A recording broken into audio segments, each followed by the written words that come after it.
सबसे ज्यादा बड़ा कारण जो है कब्ज होने का वो ज्यादातर लोगों में है लाइफस्टाइल। तो ये तीनों मिल के जो है कॉन्स्टिपेशन को जड़ से खत्म कर देते हैं। फाइबर जो है, फाइबर हमारी बॉडी के अंदर जाके जो स्टूल है उसको बल्क देता है। ये सबसे बड़ा फंक्शन है फाइबर का। डायबिटिक पेशेंट्स को कॉन्स्टिपेशन होने का तो अक्सर ये कहा जाता है कि डायबिटिक न्यूरोपैथी हो गई, यानी कि जो डायबिटीज के पेशेंट्स होते हैं उनकी नर्व्स कमजोर हो जाती हैं, उनके नर्व्स अफेक्ट हो जाते हैं। अस्थमा को ट्रीट करने के लिए जो मेडिसिन खाते हैं, जो इंजेक्शंस लगते हैं, उनके कारण भी पेशेंट्स जो हैं वो कॉन्स्टिपेशन का शिकार हो जाते हैं। त्रिफले को आम जिंदगी में लोग रोज लेते हैं और इसको रोज लेने का कोई नुकसान नहीं है। केवल प्रेग्नेंट महिलाओं को थोड़ा सा इसका ध्यान रखना है।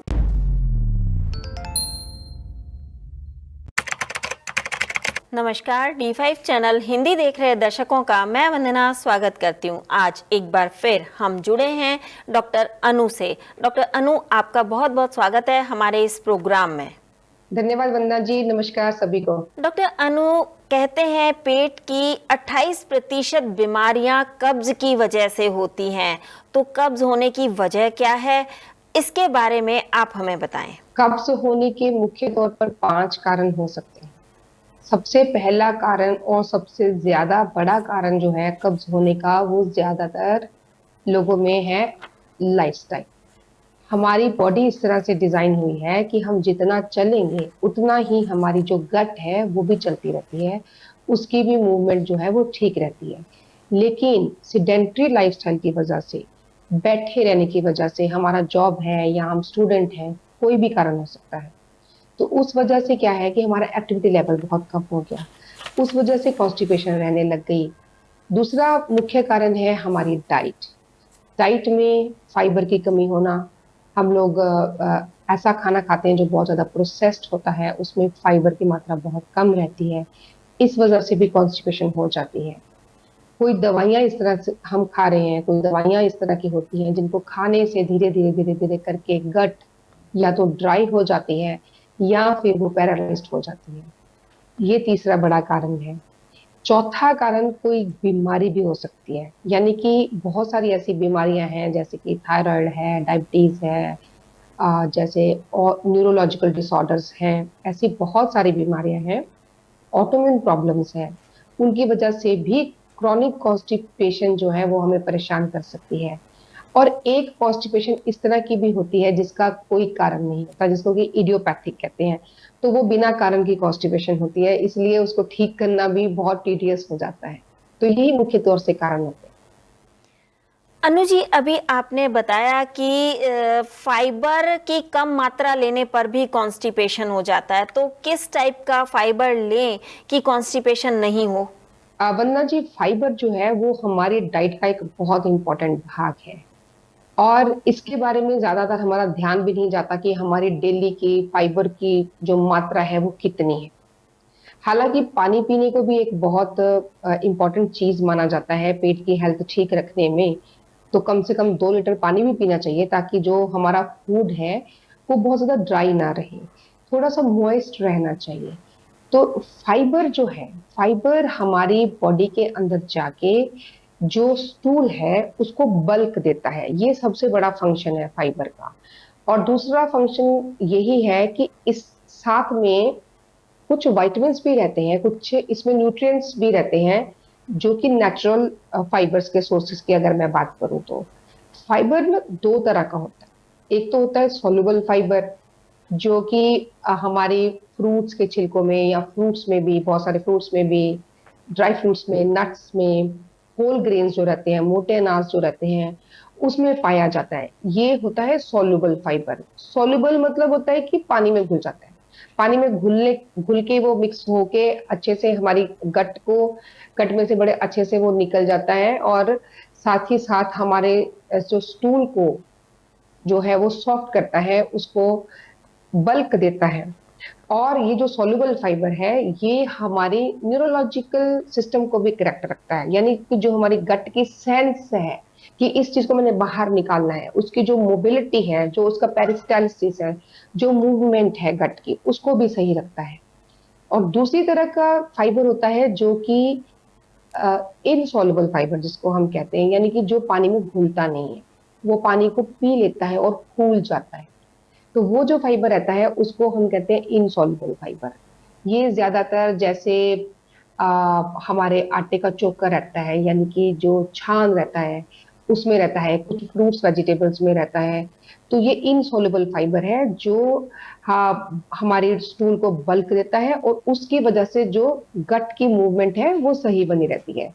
तो फाइबर, नेचुरल फाइबर है खास करके, वो हमारे लिए बहुत इंपॉर्टेंट है, सप्लीमेंट्स से भी ज्यादा इंपॉर्टेंट है। जी, जिनको डायबिटीज है उनको अक्सर कब्ज रहती है, तो ऐसे में वो लोग क्या करें कि उनको कब्ज ना हो? वंदना जी, ये दोनों तरफ से बाइलेटरल ट्रैफिक है इसमें। डायबिटीज अगर और कॉन्स्टिपेशन की बात अगर हम करते हैं तो जो पेशेंट डायबिटिक है उनको कॉन्स्टिपेशन हो जाती है, और क्योंकि वो बहुत सारे फूड रेस्ट्रिक्शंस फॉलो करते हैं, नंबर एक, उस वजह से फाइबर की कमी हो जाती है।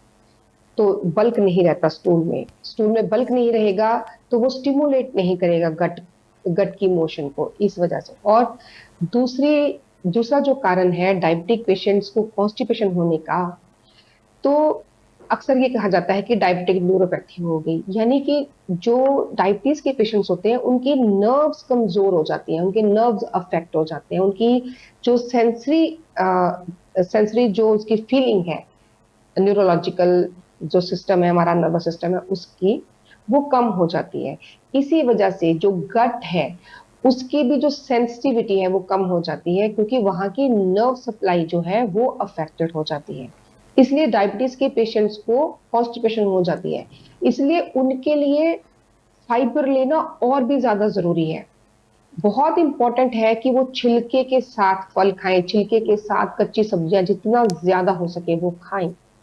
आप सुन के बहुत हैरान होंगे कि जो फाइबर है वो सिर्फ बल्क ही नहीं देता, बल्कि जो जो फाइबर अंदर जाके जब फूलता है, हम पानी पीते हैं, फाइबर खाते हैं, अंदर जाके जब वो फूलता है तो वो इंसुलिन मेटाबॉलिज्म को करेक्ट करता है, वो एक्स्ट्रा ग्लूकोज को, कोलेस्ट्रॉल को एब्जॉर्ब कर लेता है, और कोलेस्ट्रॉल लेवल को मेंटेन करने में, शुगर लेवल्स को मेंटेन करने में ये बहुत ही हेल्पफुल है। तो ये एक विशियस सर्कल में फंस जाते हैं डायबिटीज वाले पेशेंट्स, इसलिए बहुत इंपॉर्टेंट है कि फाइबर को हमारी डाइट का हिस्सा बनाएं। जिनको अस्थमा की प्रॉब्लम होती है उनको भी कब्ज की शिकायत रहती है, तो वो लोग क्या करें? जी हाँ, जो दमे के पेशेंट हैं, अस्थमा के पेशेंट हैं, खास करके जो सीओपीडी के patients, chronic obstructive pulmonary disease होती है, उसके पेशेंट्स में कॉन्स्टिपेशन एक बहुत बड़ा आफ्टरमाथ होता है। तो जैसे मैंने शुरुआत में बताया था कि बहुत सारी ऐसी मेडिसिन हैं जिसको खाने से हमारी जो गट है वो अफेक्ट होती है। तो अस्थमा या सीओपीडी के पेशेंट्स जो हैं, एक तो ये बहुत ज्यादा स्ट्रेस्ड रहते हैं, तो वो स्ट्रेस भी एक ट्रिगर फैक्टर है। दूसरा, अस्थमा के पेशेंट्स ज्यादातर रात को सो नहीं पाते क्योंकि उन्हें सांस लेने में दिक्कत होती है। सीओपीडी के पेशेंट्स का भी यही हाल है। तो उस वजह से भी उनकी बॉडी ड्राई हो जाती है, अंदर से भी ड्राई हो जाती है, उनके गट भी ड्राई हो जाती है, इस वजह से भी वो कॉन्स्टिपेशन के शिकार रहते हैं। और तीसरा कारण अस्थमा के पेशेंट्स में रहता है, अस्थमा को ट्रीट करने के लिए जो मेडिसिन खाते हैं, जो इंजेक्शंस लगते हैं, उनके कारण भी पेशेंट्स जो हैं वो कॉन्स्टिपेशन का शिकार हो जाते हैं। जी, आप अक्सर कहती हैं कि 5 तरह की चीजें हैं जिनको अगर आपने अपनाया तो कब्ज की जो परेशानी है वो बिल्कुल दूर हो जाएगी। तो वो 5 चीजें कौन सी हैं?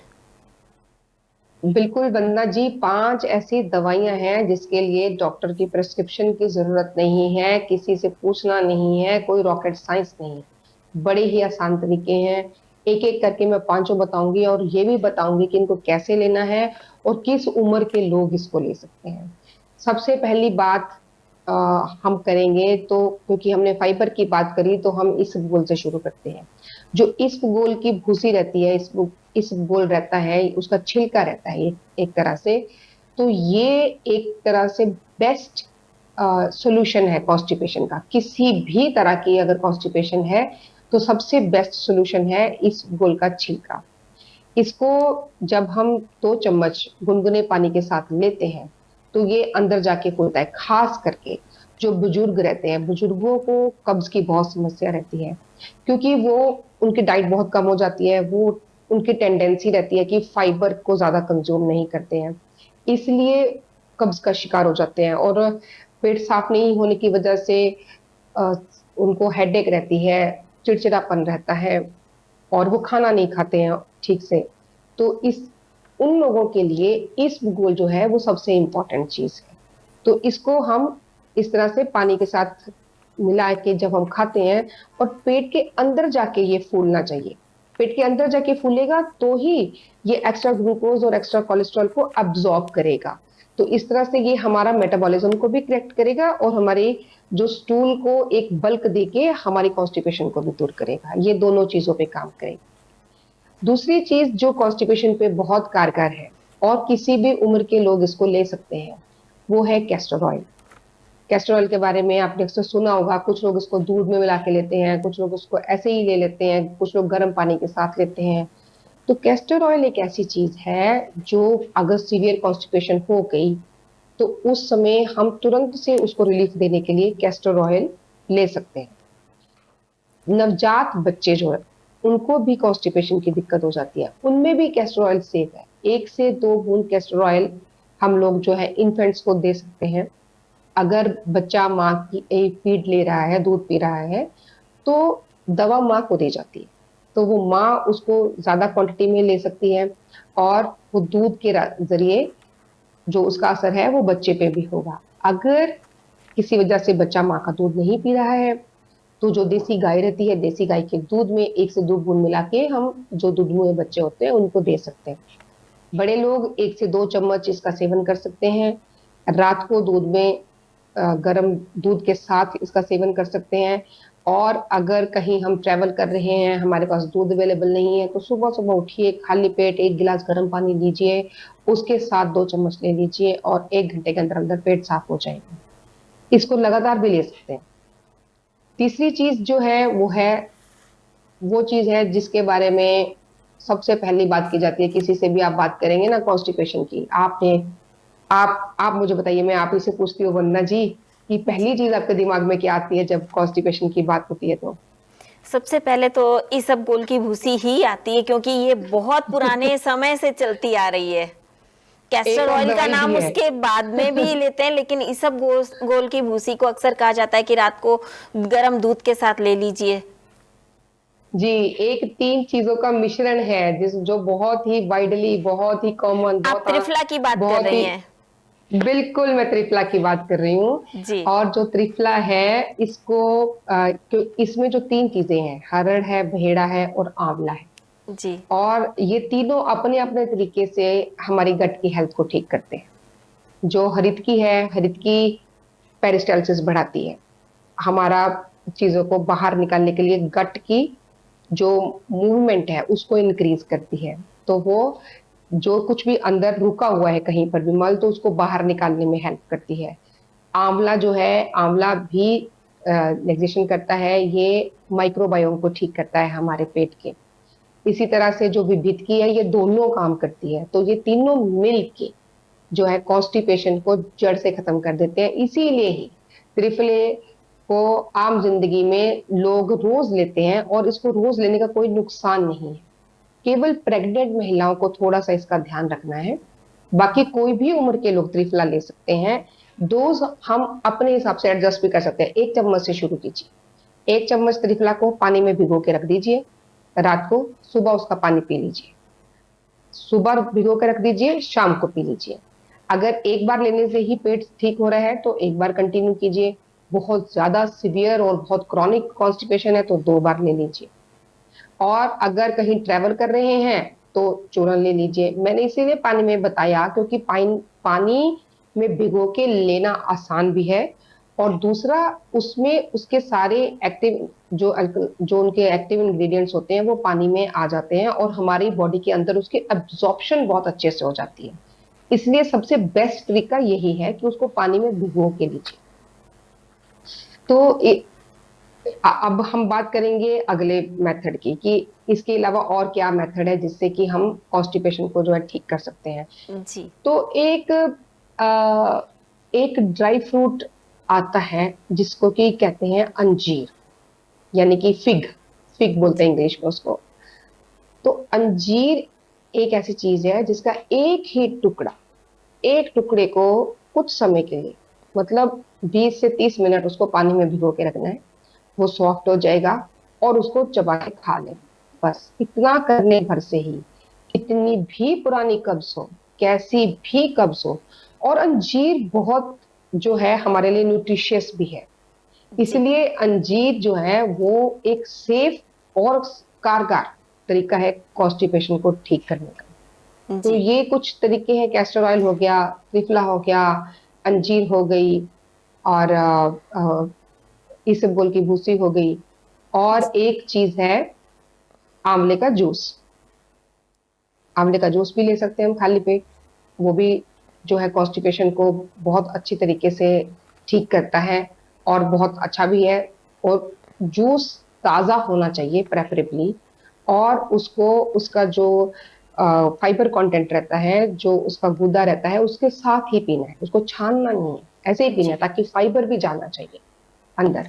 तो ये कुछ सिंपल ऐसी चीजें हैं जो घर पे ही हम लोग बिना किसी डर के कर सकते हैं। जी। डॉक्टर अनु, यहाँ मैं आपसे ये जानना चाहूंगी कि अंजीर जो आपने बताया वो क्या डायबिटीज जो पेशेंट हैं वो ले सकते हैं? जी हाँ, डायबिटीज पेशेंट अंजीर ले सकते हैं। भिगो के उसको पानी नहीं पीना है उनको, और वो उसको चबा के खा सकते हैं, एक टुकड़ा वो खा सकते हैं अंजीर का। जी। अक्सर कई लोग क्या करते हैं कि कॉन्स्टिपेशन दूर करने के लिए फेना या फिर सनाए पत्ती का प्रयोग करते हैं, और ये आमतौर पर जो बाजार में जितने भी कॉन्स्टिपेशन के चूर्ण आते हैं उनके अंदर होता ही होता है। तो क्या ये लाभदायक है या नुकसानदेह है? आप इसके बारे में क्या कहना चाहेंगी? जितने भी चूरन या फक्की, जो बहुत सारे लोग फक्के खरीदने के लिए पंसारी के पास जाते हैं या कहीं जाते हैं, तो या जो भी कोई चूरन, ब्रांडेड चूरन भी हैं, अवेलेबल हैं जो मार्केट में कॉन्स्टिपेशन की ट्रीटमेंट के लिए, जो लोग 10-10 साल उसको खाते हैं और 10-10 साल खाने के बाद वो उससे भी ज्यादा कॉन्स्टिपेटेड हो जाते हैं। उसका कारण है कि जो सेना या सनाई जिसको बोलते हैं, हालांकि ये कॉन्स्टिपेशन को ठीक करने में बहुत ही इफेक्टिव है, तुरंत से असर भी करती है। लेकिन अगर हम इसको लंबे समय तक इस्तेमाल करेंगे, बहुत लंबे, अगर हम इसको रोज रोज इस्तेमाल करेंगे, तो ये हैबिट फॉर्मिंग हो जाती है। और ये एक्चुअली करती क्या है कि ये वाटर कंटेंट को खींच के उसको मल में मिक्स करती है, तो जो हमारा मल है, जो स्टूल है, वो सॉफ्ट हो जाता है और पास करने में आसानी हो जाती है। तो इस अगर हम पानी नहीं पी रहे हैं और इसको रोज खा रहे हैं, तो एक तो ये हैबिट फॉर्मिंग हो जाएगा कि गट को आदत पड़ जाएगी, और दूसरा ये गट को बहुत ज्यादा ड्राई कर देगी। तो इसलिए इसको रोज रोज नहीं खाना चाहिए, कभी कभी जरूरत पड़ने पर हम लोग जो सेना या सनाई पत्ती है, सनाई के पत्ते रहते हैं, उनको हम ले सकते हैं लिमिटेड मात्रा। और लेकिन इसको रोज खाने से आदत पड़ जाएगी। जी। डॉक्टर अनु, एक चीज़ और मैं आपसे जानना चाहूंगी कि जिनको कब्ज काफ़ी लंबे समय तक चलती है या काफ़ी लंबे समय से चली आ रही है, उनको और कौन सी बीमारियां हो सकती हैं? जो कब्ज है, ये पेट की बीमारियां तो तकरीबन आप ये समझ लीजिए कि सारी बीमारियों की जड़ पेट से ही है, और वो अगर मल बॉडी में से बाहर नहीं निकल रहा, तो इसका मतलब है कि वो मल यानी गंदगी पेट में ही पड़ी हुई है, और वहां पड़ी है तो वहां का जो लोकल माइक्रोबायोम है उसको खराब करेगी, जो हमारे गट के अच्छे बैक्टीरिया हैं उनको खत्म करेगी। अस्थमा के पेशेंट्स में भी ज्यादातर ऐसे ही होता है, कॉन्स्टिपेशन की वजह से भी अस्थमा हो सकता है। और उसमें ज्यादातर होता यही है कि उसमें जो माइक्रोबायोम है हमारी बॉडी, हमारे गट का, वो खराब हो जाता है कॉन्स्टिपेशन की वजह से, और उस वजह से दमे जैसी बीमारी भी हो सकती है। कॉन्स्टिपेशन से स्ट्रेस रहता है, 24 घंटे दिमाग में रहता है कि पेट साफ नहीं हुआ, पेट साफ नहीं हुआ, किसी चीज में कॉन्सेंट्रेट नहीं कर पाते। स्टूडेंट्स हैं, स्टूडेंट्स को बैठे रहने की वजह से, सेडेंट्री लाइफस्टाइल की वजह से कब्ज हो गई, और कब्ज होने की वजह से वो कॉन्सेंट्रेट नहीं कर पाते हैं, उनकी मेमोरी पे भी असर पड़ेगा। और स्ट्रेस की वजह से आईबीएस हो जाता है। ये एक आगे का आगे साइकिल चलता जाता है। जिनको बहुत ज्यादा ड्राई मल आता है, सूखा मल आ रहा है, उनको हेमोरॉइड्स की प्रॉब्लम हो जाती है, पाइल्स की दिक्कत आ जाती है। ये पाइल्स ब्लीडिंग भी हो सकती है, नॉन ब्लीडिंग भी हो सकती है, दोनों तरह की हो सकती है। बहुत ज्यादा क्रॉनिक कॉन्स्टिपेशन से अगर हम जूझ रहे हैं तो फिशर्स हो जाते हैं एनोरेक्टल रीजन पे। तो इस तरह से ये जो इतनी चीजें हैं, ये कॉन्स्टिपेशन की वजह से ही हो रही है। जबकि कॉन्स्टिपेशन को ठीक करना बड़ा ही आसान है, बहुत जी ही आसान है। अपना लाइफस्टाइल ठीक कर लेना है और अपनी डाइट ठीक कर लेनी है और कॉन्स्टिपेशन अपने आप ठीक हो जाती है। जी डॉक्टर अनु, हमारे काफ़ी सारे दर्शक आपसे सीधा संपर्क करना चाहते हैं, तो आप उन्हें अपना फ़ोन नंबर ज़रूर बताएं। जी हाँ, मेरा नंबर आप नोट कर सकते हैं, 8492086297। तो अगर कोई भी आपका सवाल है या कोई भी आपकी समस्या है तो आप मुझे इस पर मैसेज कर दीजिए, व्हाट्सएप कर दीजिए। डॉक्टर अनु, आप हमसे जुड़ी, आपका बहुत बहुत धन्यवाद। आपने हमें बताया कि सिर्फ 5 तरीके ऐसे हैं जिनसे कि आप कॉन्स्टिपेशन को बहुत जल्द ठीक कर सकते हैं, या यूँ कहें कि तुरंत ठीक कर सकते हैं। आप हमसे जुड़ी, आपका बहुत बहुत धन्यवाद। जय हिंद। अगले एपिसोड में आपसे फिर मुलाकात होगी, तब तक के लिए नमस्कार।